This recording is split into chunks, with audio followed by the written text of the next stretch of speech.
कुठरी में बैठी है अपनी पलंग पर मिश्रा में बहुत प्यार से मैं बुलाऊंगा।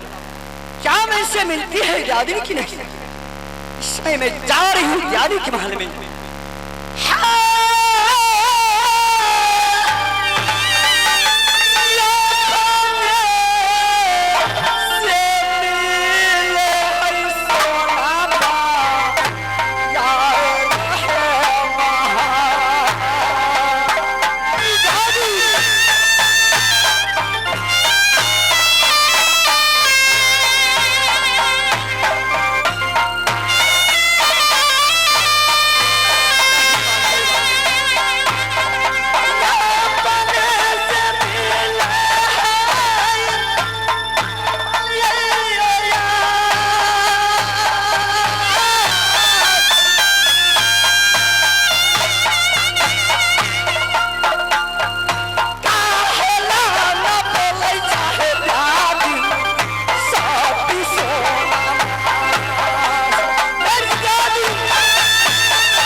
लेकिन नहीं मिली।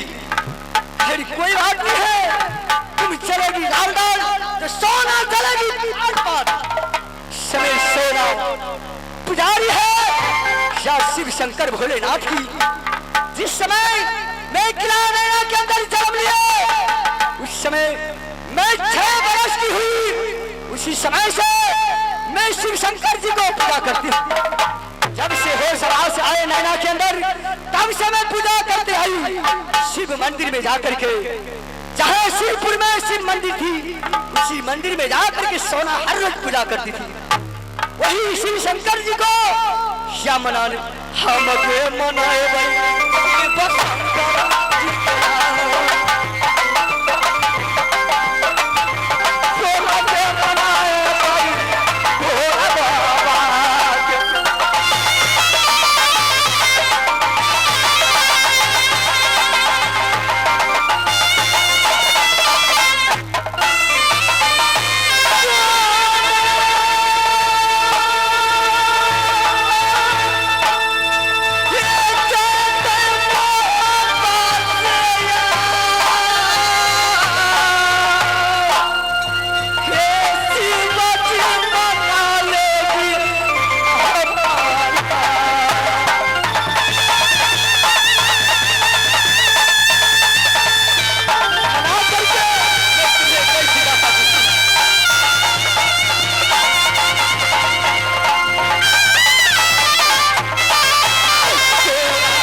जिस समय में इंद्रपुर में जाती है उस समय या पूरे इंद्रियों को डगमगा कर सोना रखती है, या सोना नाच गान करके या वहां पर मोह लेती है। उसी प्रकार से या सोना छल करके जाएंगे, किसी ने कहा भोला बाबा की कहेंगे हे शिव शंकर, हे महादेव जी, आज मेरी भाई को शादी है लहरा को, किला नैना के अंदर मैं कंगन के लिए आए हैं, आप कंगन दीजिए या वही कंगन ला करके तुम्हारी पलंग पर रख करके या देव और दर्शन को मैं जोर जोर की नारा लगाकर तुम्हें नहीं फंसाई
कुछ तो सुना सकते हैं। आप तो यहाँ इंद्रासन में रहते रहते मानो पाते तुम्हारी इंद्रासन में रहते रहते दिल नहीं लगता।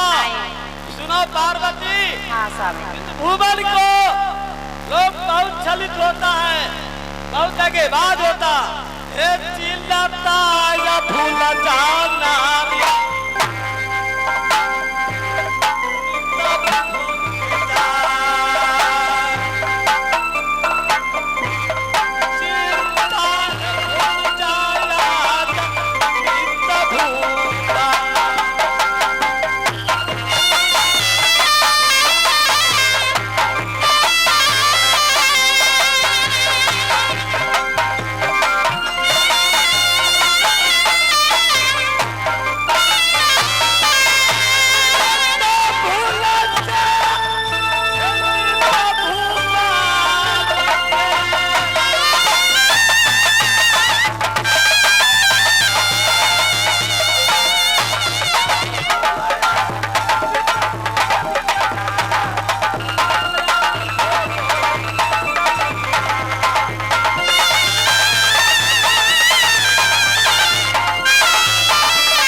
के लिए हाँ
कमल जादव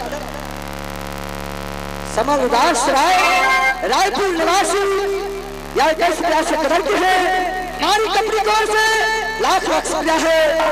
क्या भोला बाबा से प्रार्थना करती हूँ मैं मिलने के लिए भोला बाबा को क्या मंदिर के पास में जा रही हूँ इसमें भाई साहब कैसे प्रयास करते हैं भोला बाबा से शराब के आने यही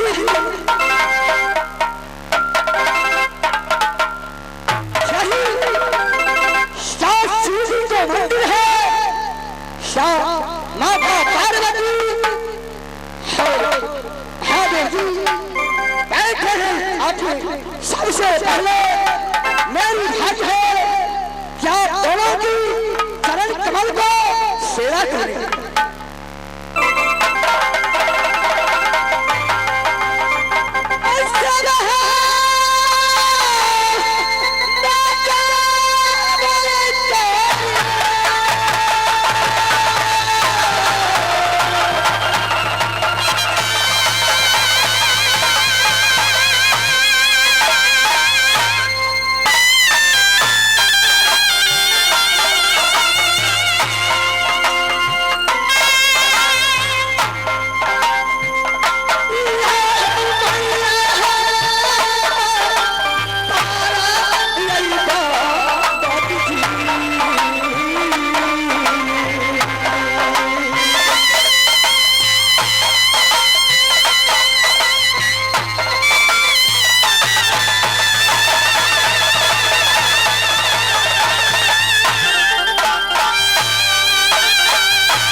मांगो जो कुछ मांगना है, शंकर भगवान आपको पूरा कर सकता है।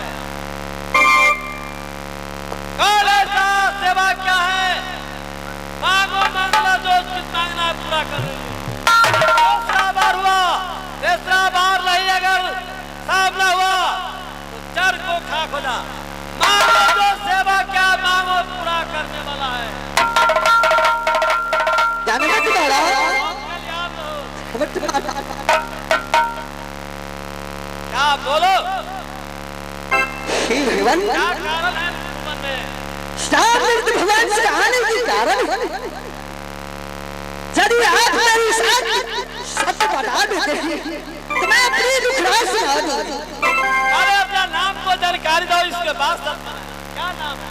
क्या आप नाम भी नहीं जानते? आप अंतर्जानी भोलेनाथ, आप सभी कुछ जानते हैं और भी मुझसे पूछेंगे, खैर कोई बात नहीं, मैं भी नहीं है खिलाए नहीं ना।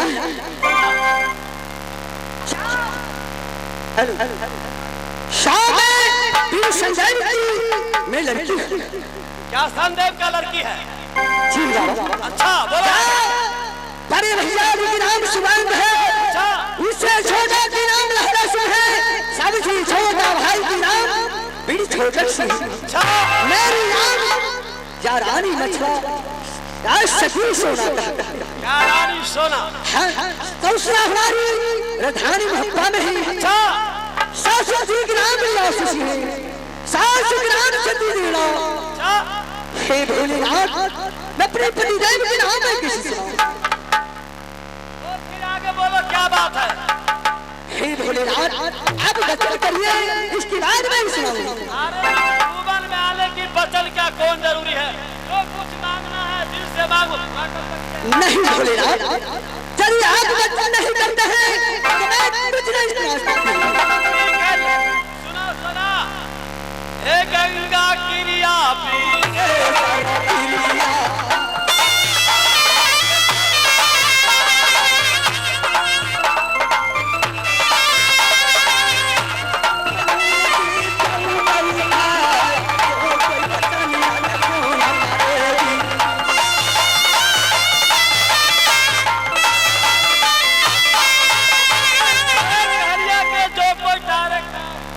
भगवान। अच्छा क्या मांगना है? ठीक है, मैं कुछ नहीं मांगने के लिए आई हूँ।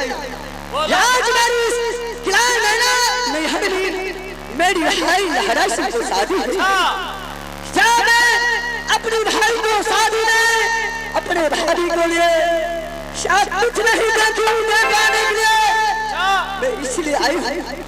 शायद 7 रोज के लिए माता पार्वती को हाथों की कंगन दे दीजिए और भी मैं अपनी भाभी को वो दिखाई नहीं दे। सुनो सोना, साधु महात्मा कंगन लेके चलता नहीं है।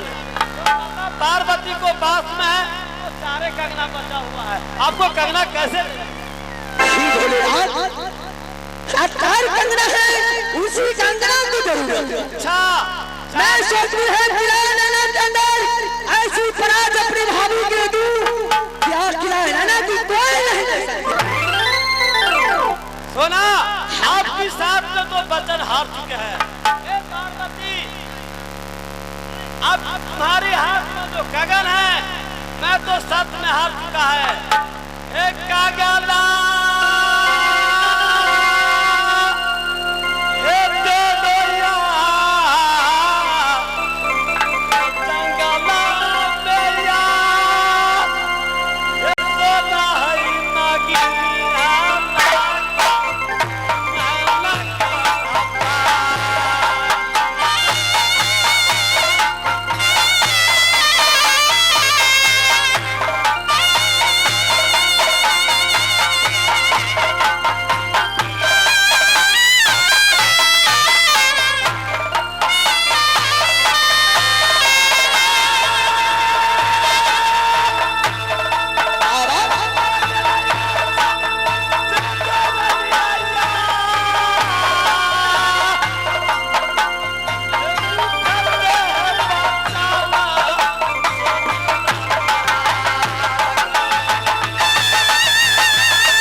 हे भगवान, बोलो वादा आप अपने मुखिया से बोल दीजिए कितने दिन में वापस करना है, उतना ही दिन में मैं वापस कर दूंगा। 7 दिन को सप्ताह होता है, 8 दिन का हफ्ता होता है।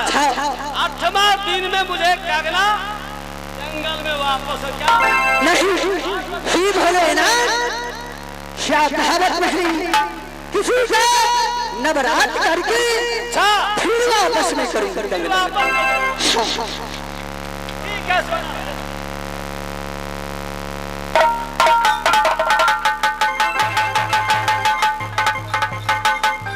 ठीक है बाबा, जय सोना, जय यहाँ से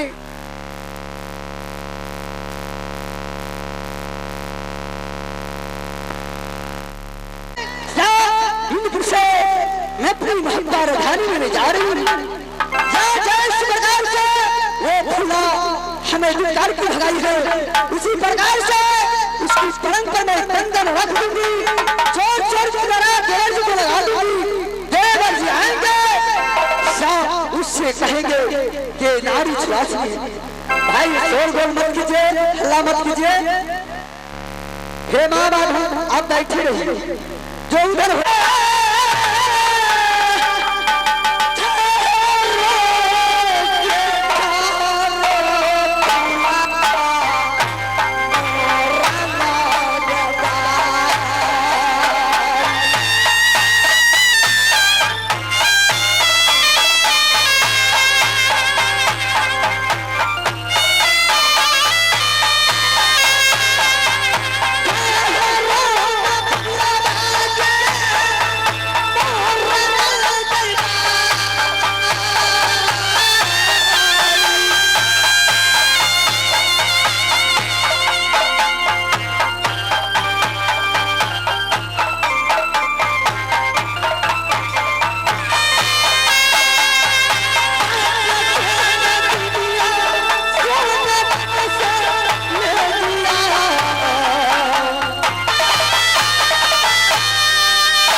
तो मुझे पेट की बच्चा पेट में गड़ा देगी। इस अपनी माल के अंदर जाकर मैं आराम करती हूँ।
माझी 30 रुपया से,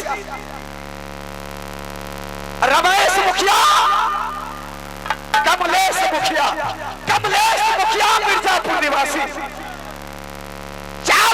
51 रुपया से ऑर्डर किया है।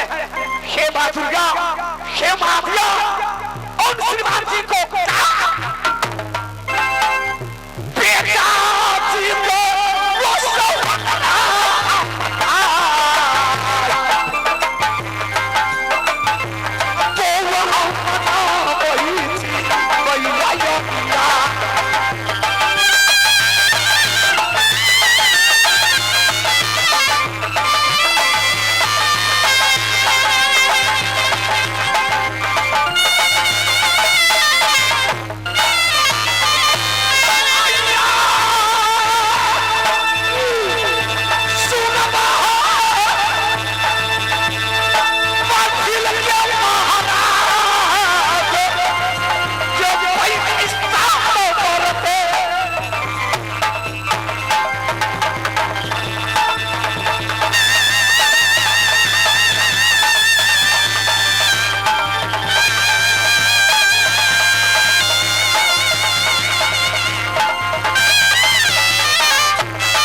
पछाड़ी को डालने वाले 30 रुपया से खड़ा किया है।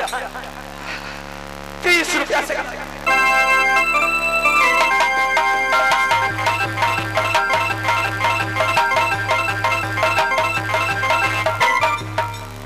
समय सोना शाना की बन की तुझे शाह गली गली में खो गई है।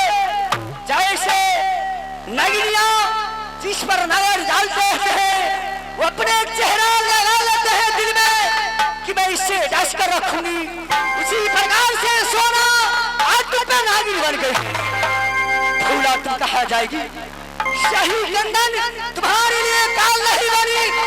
शाकिरा मोहब्बत के अंदर तो सोना क्या समझ, सोना तुम्हारी महल के अंदर आ रही है। तुम निद्रा में सही रहेगी। मैं यही कंगन रख कर की परत पर देवर उदयचंद को छोड़ छोड़ की नारा लगा दूंगी। तुम्हें फंसा करके वापस करवा दूंगी।